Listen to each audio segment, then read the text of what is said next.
Welcome to the Business Spotlight series. My name is Kay Cote, and I am your podcast host here at Action Coach in Central Texas. And today on the show, we have Kevin Long, co-founder and CEO of Outmore Living. Today, we're going to talk to Kevin about his business, his journey to business ownership, and what it really takes to own and operate a business. We're going to go through challenges he may have faced, as well as some of these accomplishments that he's made. So if this is your first time on our channel, be sure to like and subscribe to get notifications when we drop episodes like this. Welcome, Kevin. It is so nice to meet you. Thanks for being on the show. Yeah, thanks for having me, Kay. I'm excited to be here. Awesome. Well, let's dive in. Share a little bit about yourself and the company.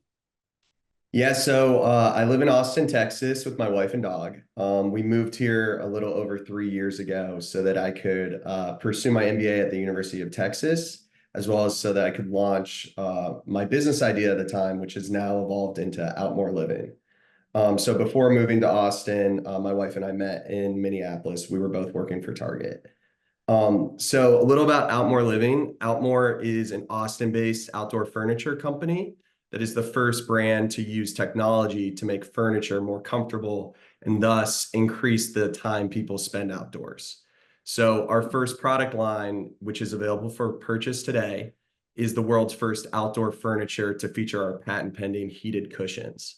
Oh, Our vision is just to create outdoor furniture that blends craftsmanship with state-of-the-art innovation, enabling year-round outdoor living in all climates for years to come. oh, wow. This is super interesting. Well, a little side note, I love that you said Minneapolis because that's kind of my turf too. Grew up in North Dakota, so I spent some time in Okay. Minneapolis. So that is a fun little touch point there. Yeah, absolutely. Awesome. Well, this is super cool. I'm excited to dive in and get into this conversation. And so, um, you know, diving in a little deeper, who primarily, you're targeting these outdoor folks and getting people outdoors. So, if I were to walk in your doors today or shop online, how would I know I was your ideal customer? Yeah. So to be clear, we will sell our product to anyone who will buy it. If you want to buy it, we will sell it to you. And what's interesting about creating something that doesn't exist is that we get a lot of demand from customers who want it for their homes, as well as demand from businesses who want it for their commercial spaces, so that their products can enhance the experience and make their customers more comfortable.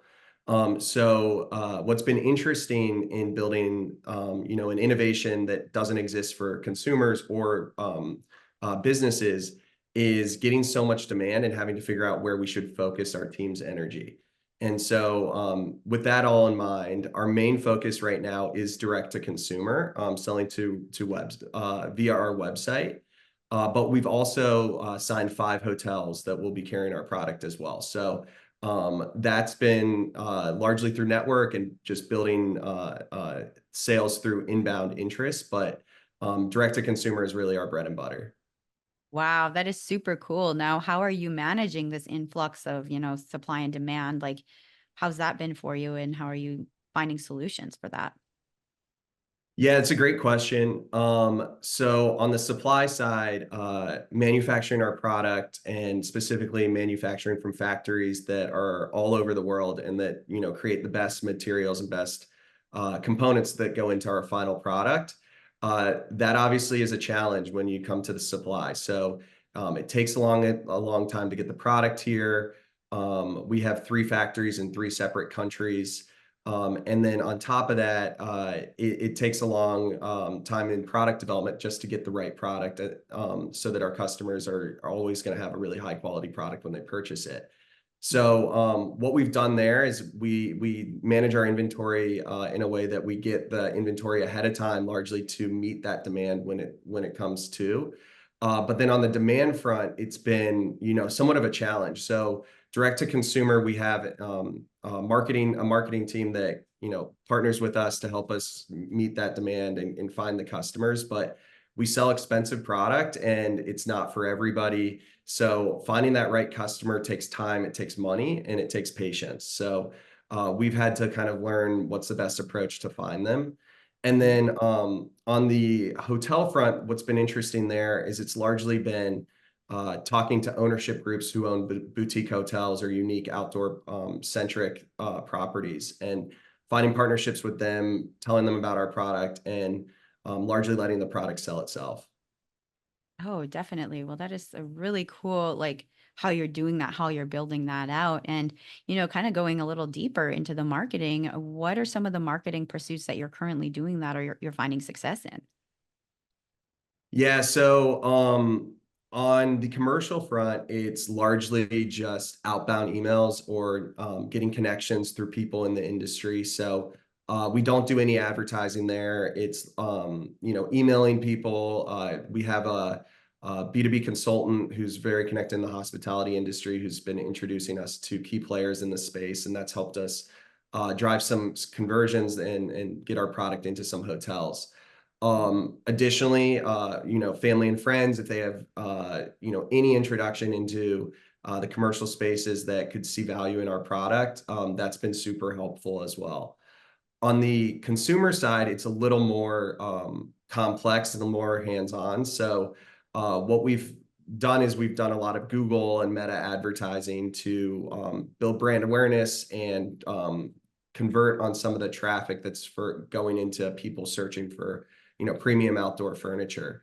Mhm. But what we've noticed is because we're a startup and we're a new innovation and a new product, there's more of a hands-on approach that we probably have to do. So oftentimes it's some customer first learns about us via an ad, and then instead of just transacting immediately, which some have done, of course, but oftentimes they reach out, we have phone calls, we text, whatever it takes, and that's how we've been able to convert a lot of our customers. Wow, that is incredible too. And seeing that there's probably those multiple touch points to kind of build that like no trust factor within what you're Mhm. building. Well, wonderful. Well, let's take it back. I want to learn a little bit more about you as a, person, as an entrepreneur that you're building. Um, what was that like for you transitioning like out of the workforce if you were in it before and into entrepreneurship? How was that experience for you? Yeah, well, I would say I always wanted to be an entrepreneur. So, I think a lot of people in my family are entrepreneurs, for better or for worse. It's not the easiest lifestyle, but the way that I think I'm wired is I always wanted to kind of, risk it all or put myself on the line versus when I worked in corporate America, it was great and I got incredible experiences, but I always felt like I was too like just a small fraction and I was replaceable. And even if I thought I was, delivering really high value, I felt like someone else could do it. And so I always kind of wanted to try to go out on my own or build a company with someone. And so uh, what I've noticed is a few things. One, the highs are much higher. I absolutely love it. I love my job. I love being able to build something unique, build a new company, a new product. That's been unbelievably fun. On the flip side, I'd be lying to say it doesn't increase the stress in your life. Like there's a lot more sleepless nights, a lot more that you're thinking through. It's hard to turn off at times. I think I try to do a good job of creating boundaries. So like I typically work 8 to 6 most days. There's a caveat to some days it's less and a lot of days it's a lot more, but that's what I try to keep myself goaled at. And then at least I take 2 hours off where I leave my phone and just go on a walk with my dog and my wife, and it helps me disconnect before I log back on to end the night. Mhm. Um, but the big 2 differences I would say from a corporate job is, 1, you don't ever really turn it off. Even when I'm out with friends, they're always asking me, which I love, "How's the company? What's the latest?" And I didn't used to get that when I worked in corporate America.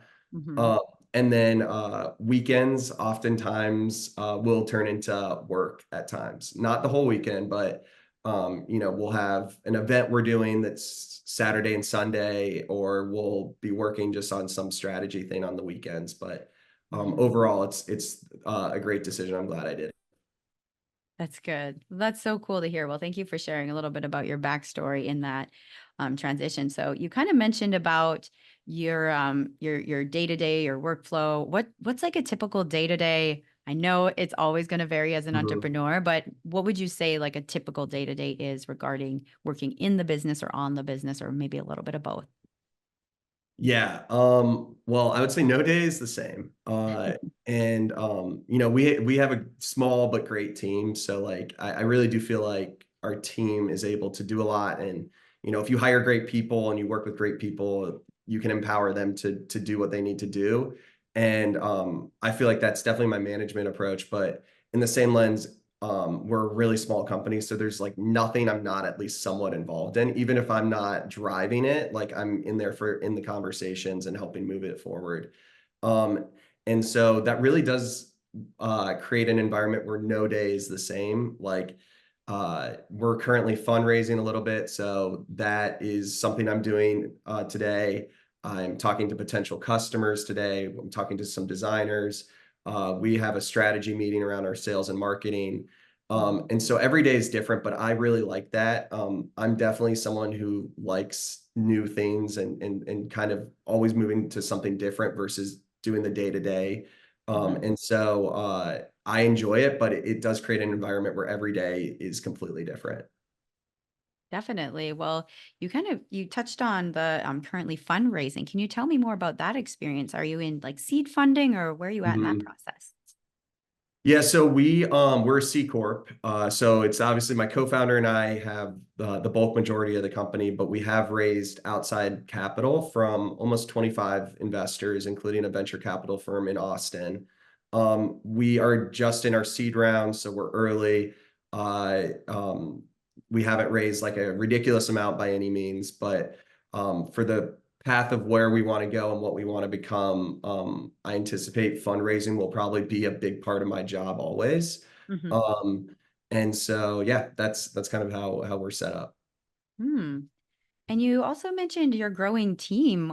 Can you share a little bit about more where you're at with your team? Like, how many members do you have on your team right now? Yeah, it's kind of funny. We have two full-time members, being me and my co-founder. We're the Mhm. only two full-time salaried Outmore employees. But we have our head of marketing who I didn't mention this, but my co-founder and I, we met in the MBA program. So that's how kind of Outmore became what it is today. At the time, it was largely an idea. I was kind of moving it forward slowly. And my co-founder came with a more technical background and more the operational side. So Mhm. we teamed up. That was almost two plus years ago. And shortly thereafter, him and I were trying our best on marketing with social media and stuff. And one of my classmates reached out and asking to help as well. And so she came on and shortly thereafter was named head of marketing as well. So those are kind of like the three core team members. But we also have electrical, mechanical engineers who are contract, but that we've developed largely through network. We have a marketing team that consists of kind of a strategist, a Meta expert, a Google expert. Also, are all contract, but have been core team members to us. And then we have people overseas. We have a woman in the Philippines who works full time for us, does a lot of our like customer service, our like outbound sales efforts as well. Mhm. And so it's a small team, but I think we've done it in a way where we're able to bring in some of the best talent in a way where maybe we can't afford them full time right now, but they're able to work with for us part time Mhm. in a really efficient way. That's very cool. Well, thank you for sharing about your team and kind of like looking at the business. What is maybe a roadblock or a hurdle that you faced thus far in business that you overcame? Oh my gosh. So many, I bet, because Like that's how what entrepreneurship is. or is the question about what did I face yesterday or last week? Because It can be um anything. I would say, okay, so there's been a ton. I think we came in with somewhat of a on paper, this is a great idea, and then we went and built it. And my co-founder always says it's really easy to make one of something. It's really hard to make a lot of something. And so what he means largely by that is, you can build a product in your garage that's a working prototype, which is what we did 2+ years ago. But Mhm. then going out and finding the right factories that are, the best factories in the world, uh, figuring out how to make our product not only work really effectively, but not break and be a long-lasting, durable product. It takes time, it takes testing, and you have to hit certifications too to get a commercial product like ours to the market. So I'd say one of the biggest hurdles that we've faced as a team is being very optimistic about product development timing and then realizing it's going to take a good amount of time. So we've been in product development. I mean, we're launching in the market. We sell now, but it was over 2 years of product development after that first prototype. So that has been a consistent hurdle that we've been working through. But what's come of it is a product that I know we're really proud Mhm. of, and it's a product that when people get it, I think they're gonna not only be shocked by how awesome the heat is, but also just shocked by how magical the whole user experience is. Yeah, that sounds incredible. Thanks for sharing that part of your journey. The heated seats, I dig that. So I'm really excited to actually try out your product sometime. Kind of looking at the future of business as you're growing, where do you want to be in the next 3 to 5 years? Yeah, I would say our mission is to help people spend more time outdoors. We believe that life outdoors is just better. We think that, music is better, connections are deeper, conversations are more meaningful. I think about my life, and some of the best memories I have is sitting around a fire with friends and just talking. And, you talk about stuff that maybe you wouldn't if you weren't outside and in that moment. Hmm. And so I think our goal is just to create incredible products that enable people to maximize their time outdoors. So what you'll see from Outmore is just better products, taking technology and bringing it to the outdoor space. And our hope is we can create a situation where people want to spend as much time outside as they do inside. I love that. Well, that's super fun. I love my outdoor time too. And so this is really going to be a great product to the market. And, I really want to say thank you for sharing your time in with me. And we've had such a great conversation so far that I'm excited to have you as part of this next series of 4 rapid fire questions where you Cool. answer very top of mind. Are you ready for some rapid fire? Let's do it. All right. The first question is, what is a key to success for you? Yeah, I that's a great question. I would say to me, it's an understanding that life is really hard. Mhm. I think that if you expect life to be hard, when hard stuff happens, you're ready for it and you overcome it. And you look at that as an obstacle that you think about what it's going to feel like after you have solved that problem. I think that to me, that's like how I look at success is just expect the unexpected or the bad thing to happen to you. And then when it happens, you're more prepared to overcome it. Oh, that's a good answer. I love that. And what is one piece of advice you have for other business owners? Um, that's a great question as well. Uh, I would say, my grandpa used to always say, and he's passed by now, but he used to always say, "I've made every mistake there is to make, but I never try to make the same mistake twice." Um, Mm, I think about that all the time. I think my co-founder and I, our team, we've made every mistake as a first-time founding team. But we try to just learn from it and not make that same mistake again. And I think that principle is going to allow us to be successful in the long run. very true. Love that. And the third question is, what is a book or piece of content, could be a podcast, anything that you've taken in most recently? Um, So I would say if you're looking for entrepreneurship books, two that definitely stood out to me, Hard Thing About Hard Things, and Zero to One, both of those books were great. Mhm. I've read them multiple times. But most recently, I finished Walter Isaacson's book on Elon Musk, and Mm. it's great. Like whether you're an Elon fan or not, like I just found it fascinating. It was really in some ways like opening the curtain to some of the stuff that we read about, and in some ways it was also very inspiring, so highly recommend that book. Very cool. Thank you so much. And our final question in the rapid fire is, if you could wave a magic wand and overnight improve one aspect of your business, what would it be? Um, that's a great question. I would say that product development, just having that cycle be quicker, faster.